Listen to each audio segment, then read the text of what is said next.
नमस्कार दोस्तों। मैं आज जो कहानी आपके सामने लेकर आया हूं ये एक सास और दामाद के मर्डर की कहानी है, जिसमें जो दामाद है वो अपनी सास का कत्ल कर देता है। और वो भी कत्ल के बाद वो यहां तक नहीं रुकता कि सिर्फ कत्ल कर दे, बल्कि सास के 19 टुकड़े कर देता है। आइए जानते हैं आखिर ऐसा क्या होता है कि ये जो दामाद है, वो भी डॉक्टर दामाद, ये अपनी सास के 19 टुकड़े क्यों कर देता है। ये कहानी है कर्नाटक के तुमकुरु की, जहां एक व्यक्ति होता है जिसका नाम सतीश है। वो दरअसल अपने दांत दर्द से बहुत परेशान रहता है। हमेशा उसका दांत जो है दर्द करता रहता है। दांत जब भी दर्द करता वो मेडिकल जाता है, मेडिकल से कुछ दवाएं लेता और उसके दांत ठीक हो जाते, लेकिन लगातार वो परेशान रहता था। 2 दिन में फिर वही दर्द, 5 दिन में फिर वही दर्द, और वो दवा लेके ठीक हो जाता था। उसकी पत्नी ने कहा कि तुम किसी अच्छे डॉक्टर को क्यों नहीं दिखा लेते, और डॉक्टर को दिखा ही रहे हो तो हमारे बगल में भी एक डॉक्टर है, डेंटिस्ट है, उन्हीं के पास दिखा लो तुम। उसका जो सतीश है ये कहता है अपनी पत्नी को कि मेरी उससे बनती नहीं है और मैंने उस डॉक्टर के बारे में कुछ कुछ सुन रखा है, तो मेरी वहां जाने की इच्छा नहीं है। अच्छा ठीक, तुम कहती हो तो मैं किसी और के पास चला जाता हूं। लेकिन पत्नी के बार बार कहने से कि देखिए तुमको इलाज से मतलब है कि किसी आदमी से, अरे वहां भी जाओगे फीस लेगा, दूसरी जगह भी जाओगे तो फीस लेगा, तो क्यों ना इसी के यहां दिखाओ। पति जो सतीश है वो ये बात मान जाता है अपनी पत्नी का, और ये चला जाता है उसी डॉक्टर के पास जो इसका पड़ोसी होता है। वहां जाता है और सबसे पहले रिसेप्शन काउंटर में जो भी फीस इनकी 300-400 होती है वो फीस पे करता है, और वहां पर नंबर अपना लगा लेता है। कुछ देर बाद इसका जो रजिस्ट्रेशन नंबर होता है, पर्ची होता है, वो पर्ची डॉक्टर साहब के पास भेजी जाती है। डॉक्टर जैसे ही वो नाम देखता है और जब इनका नंबर आता है, तो जब ये पास जाते हैं तो देखता है तो आश्चर्यचकित हो जाता है कि अरे ये तो मेरा पड़ोसी है, ये तो चाहता तो आके मुझसे डायरेक्ट मिल सकता था। दरअसल पड़ोसी है तो एक दूसरे का शक्ल तो पहचानते ही, कई बार तो गांव में 2 लोग नाम भी जानते हैं। तो ये उससे बहुत अच्छे से व्यवहार करता है और बोलता है कि अरे आपको नंबर लगाने की आवश्यकता नहीं थी, आप चाहते तो आप डायरेक्ट मेरे पास आ सकते हैं। और खूब अच्छे से इसका इलाज कर देता है और बहुत अच्छे से बात करता है। तो ये जो सतीश है ये मन में सोचता है कि आखिर मैंने इसके बारे में, इस डॉक्टर के बारे में बहुत कुछ सुन रखा था, गलत सुन रखा था, जबकि डॉक्टर तो ऐसा है नहीं। इसने तो बहुत अच्छे से बिहेव किया मेरे से और अच्छा ट्रीटमेंट भी किया, और लास्ट में इन्होंने इसका जो रजिस्ट्रेशन शुल्क था वो भी इसको वापस कर दिया कि नहीं नहीं आपसे क्यों लेंगे, पड़ोसी ही पड़ोसी की काम आता है।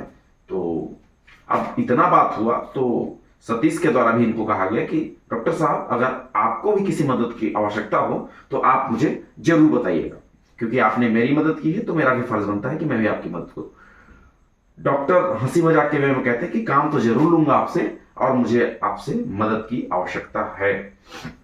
इतना बात करके वो चले जाते हैं, और फिर अब लगातार उनकी मुलाकात होती है। वो दुआ सलाम आपस में होता रहता है और वो एक अच्छे दोस्त बन जाते हैं। कुछ दिनों बाद वो जो डॉक्टर साहब होते हैं वो सतीश से मिलते हैं और बोलते हैं कि आपने मुझसे वादा किया था कि आप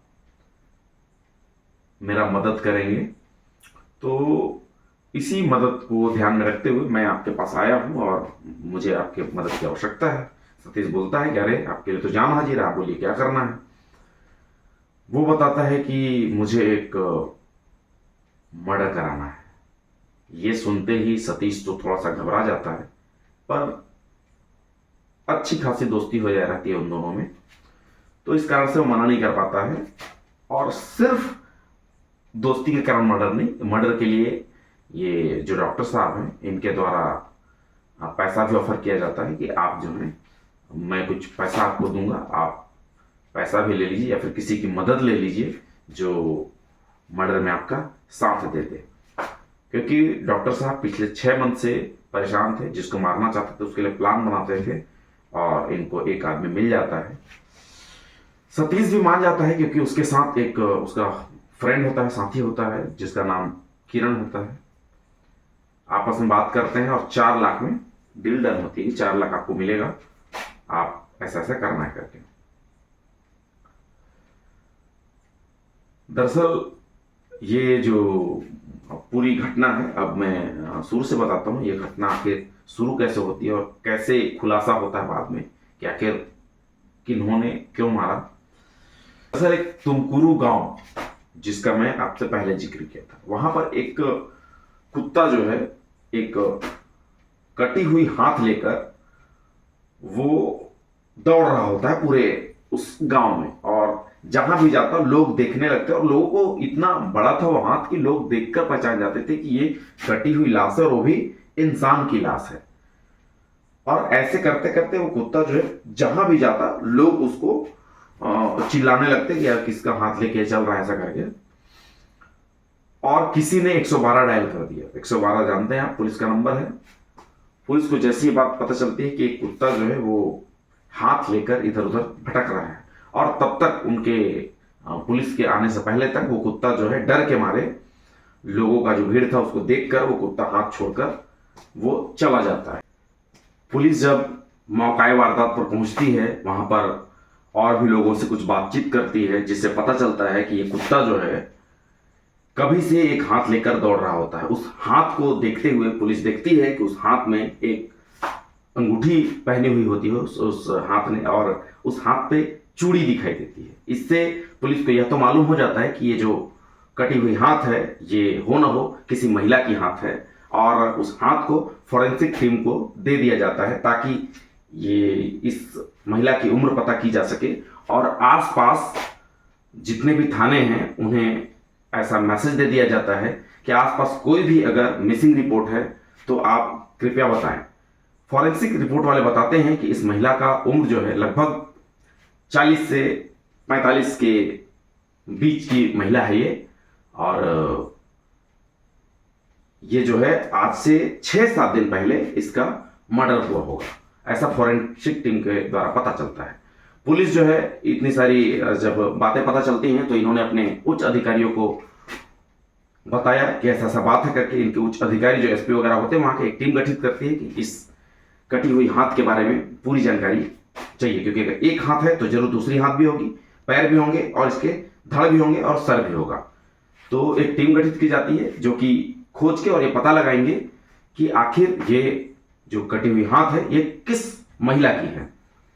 इसके लिए डॉग स्क्वाड की मदद ली जाती है। आप जानते होंगे कि जो डॉग हैं उनके जो सूंघने की क्षमता है वो बहुत ज्यादा होता है, इसलिए ये डॉग स्क्वाड की मदद ली जाती है और पूरी सर्चिंग टीम लगा दी जाती है। लगभग 5 से 10 किलोमीटर के रेडियस में ये तलाशी चालू होती है, जिसमें डॉग स्क्वाड जो है उसकी मदद ली जाती है। और ऐसा लगभग रोड के किनारे किनारे ऐसे टुकड़े 19 टुकड़े टोटल प्राप्त होते हैं पुलिस को, जिसमें हाथ हैं, पैर हैं और शरीर के अंग अलग अलग हिस्सों में काटे हुए मिलते हैं।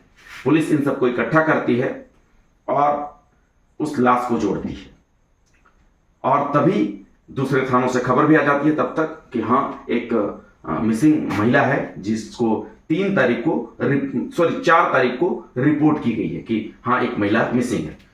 तो जो कंप्लेनेंट होता है, वसुराज नाम होता है उसका, वो कारपेंटर होता है और वो कंप्लेंट करता है कि मेरी पत्नी जो है वो मिसिंग है।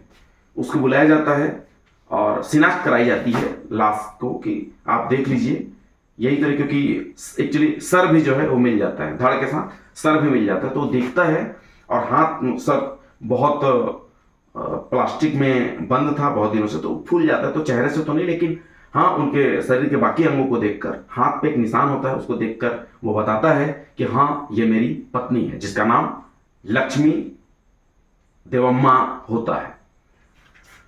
अब पुलिस पूछताछ शुरू करती है कि आखिर ये कब और कहां आपसे अंतिम बार मिली थी। तो बताया कि ये घर से अपने बेटी से मिलने गई हुई थी। कुछ दूरी पर, उनके घर से कुछ दूरी पर उनकी बेटी का ससुराल होता है, जहां पर पति पत्नी रहते हैं, वहां ये गई हुई थी। जाने के बाद वहां ये लगभग 3 को या 2 को गई थी और 3 को वहां पर स्टे की, और ये 3 से ही मिसिंग है, क्योंकि इसकी जब बेटी से पूछा गया तो बेटी ने बताया कि 3 तारीख को मम्मी जो है वो घर से निकल गई थी लगभग 1:30-2 बजे। अब मामला खुलता है कि आखिर ये लाश जो है 3 का है या 4 का है, वो तो फॉरेंसिक टीम तो बता ही रही है अपना अंदाजा से कि 3-4 दिन पहले का है। मामला खुलता है कि आखिर उस वक्त किन किन जगहों पर ये जा सकती हैं। तो जिस रास्ते से ये अपने घर जाने के लिए जिस जिस रास्तों पर ये जाती, उस रास्तों पर सीसीटीवी कहां कहां है जिनको कि पुलिस खंगालती है। पुलिस का पहला काम आजकल होता है जो सबसे पहले जहां पर भी ऐसी कोई वारदात होती है सबसे पहले वहां पर सीसीटीवी खंगालती है। वहां की पुलिस भी ऐसा ही कुछ करती है, सीसीटीवी खंगालने में लग जाती है और सीसीटीवी के द्वारा इन्हें पता चलता है कि एक एसयूवी कार जो कि कुछ अलग तरीके से डेंटिंग पेंटिंग की हुई थी और वो बार बार उस रास्ते से आ जा रही थी। तो इनको शक लगा कि आखिर ये एसयूवी कार आखिर किसकी है, इससे कुछ शायद पता चले। एक अलग बात उसमें ये थी कि उसके जो फ्रंट के जो नंबर प्लेट थे वो किसी और नंबर से थे और जो बैक साइड में जो नंबर प्लेट थे वो कुछ और थे जो कि अलग नंबर के थे। उस नंबर को ट्रेस किया जाता है और उस नंबर से व्यक्ति का पता किया जाता है। व्यक्ति पता चलता है जिसका नाम होता है सतीश, जिसके नाम से गाड़ी रजिस्टर्ड होती है। सतीश को बुलाया जाता है, सतीश से पूछताछ करती है। सतीश तो सिरे से नकार देता है कि नहीं मुझे कुछ नहीं पता। फिर उसे सीसीटीवी दिखाया जाता है कि आखिर ये गाड़ी आपका है या नहीं है। तो कहता है कि दरअसल ये गाड़ी मेरे नाम से रजिस्टर्ड जरूर है लेकिन मैंने इसे किसी को जो है वो बेच दिया है करके। फिर उसके मोबाइल से सीडीआर निकाली जाती है कि आखिर अगर सच में ये दोषी पाया जाता है तो सीडीआर से कई बार पता चल जाता है पुलिस को कि आखिर ये किससे किससे बात किया है। तो एक किरण नाम का दोस्त होता है उसको, उससे बहुत बात की हुई होती है सतीश ने, उनको ही बुलाया जाता है, उससे ही पूछताछ की जाती है कि आखिर तुम इस वीडियो को जानते हो। इन्होंने वैसे बहुत बारीकी से जब पुलिस पूछताछ करती है कई बार धमकाने का भी कोशिश करती है और अंत में ये दोनों टूट जाते हैं और बताते हैं कि सर ये गाड़ी हम नहीं चला रहे थे, ये गाड़ी जो है हमने बेच दी थी, ये एक डॉक्टर हैं हमने उनको बेच दी थी। उस डॉक्टर का नाम है रामचंद्रैया, डॉक्टर जो कि डेंटिस्ट हैं, डॉक्टर का काम करते हैं। पुलिस रामचंद्रैया को पकड़ती है, उनसे पूछताछ करती है और वो भी अंततः टूट जाते हैं और बताते हैं कि आखिर उन्होंने क्यों मारा लक्ष्मी को। लक्ष्मी ये वही है जो कि इनकी सास है, कोई और नहीं है ये। फिर बोलते हैं कि आपने अपनी सास को क्यों मारा, तो बात बात में फिर अपने बयान में बताते हैं कि दरअसल मेरी उम्र लगभग 43-44 की है और मैं जिससे शादी किया हूं उनका उम्र है 20 साल। उम्र का बहुत फासला है। मेरी एक और शादी हो चुकी थी, दरअसल उससे तलाक हो चुकी मेरी। और इस लड़की की जो मम्मी है लक्ष्मी, वो बार बार मेरे घर आती थी, उसका कैरेक्टर कुछ ठीक नहीं था और वो मेरी पत्नी को सिखाती पढ़ाती थी और मेरे खिलाफ भड़काती थी और कई बार मुझसे अलग रहने जैसा प्रस्ताव भी अपनी बेटी को दी थी कि तुम इसके साथ मत रहो करके, और मुझे ये अच्छा नहीं लगता था। तो मैं पिछले 6 मंथ से ऐसा कुछ प्लान कर रहा था कि मैं क्या ऐसा करूं जिससे कि मैं अपनी सास को अपने रास्ते से हटा दूं, वो यहां ना आए। कई बार इसने मना भी किया, वो नहीं मानी। तो 6 मंथ से ऐसा कुछ प्लान कर रहा था जिससे कि ये पकड़ा ना जाए और काम भी हो जाए, ऐसा कुछ बताता है। फिर बताता है कि और कैसे क्या प्लान किए कैसे किए। तो इसने बताया कि सतीश से मेरी दोस्ती हुई और इसने कहा था मुझे कि कुछ काम होगा तो आप बताना। तो मैंने उसी एवज में इससे साथ मांगा अपना और मैंने बताया कि मुझे सास को मारना है। हमने प्लान बनाया कि मेरे घर आई हुई ही थी, तो मैंने इन दोनों को बोला कि आप मेरे साथ गाड़ी में रहना और गाड़ी में इसका गला घोंट देंगे। तो हुआ यूं कि ये 3 तारीख को लगभग 2 बजे मेरे घर से निकली और ये पैदल ही जा रही थी। पीछे से मैं एसयूवी से निकला और उसमें किरण और सतीश को साथ ले लिया और अपनी सास को आगे जाके बोला कि चलिए आगे कुछ दूर तक आपको छोड़ दें। और जैसे ही मेरी सास गाड़ी में बैठती है, जैसे ही कुछ दूर आगे चलते हैं, ये दोनों पीछे से उसी के साड़ी से उनका गला घोंट देते हैं और गला घोंट के मार डालते हैं। अब मारने के बाद सबसे लाश को ठिकाने लगाना बहुत जरूरी है जिससे कि पता ना चले। तो तब तक तो बहुत देर हो चुकी थी और मुझे लगा कि अगर मैं अभी घर नहीं पहुंचा तो हो सकता है कि मेरे पर बात खुलेगी। तो मैं मामला को देखते हुए मैंने सतीश और किरण को बोला कि आप गाड़ी में ही एसी चालू करके गाड़ी में रहो, इसको डिक्की में डाल दो ताकि कोई गंध ना आए, और मैं अभी घर जाता हूं, कल सुबह सामान लेकर लौटूंगा।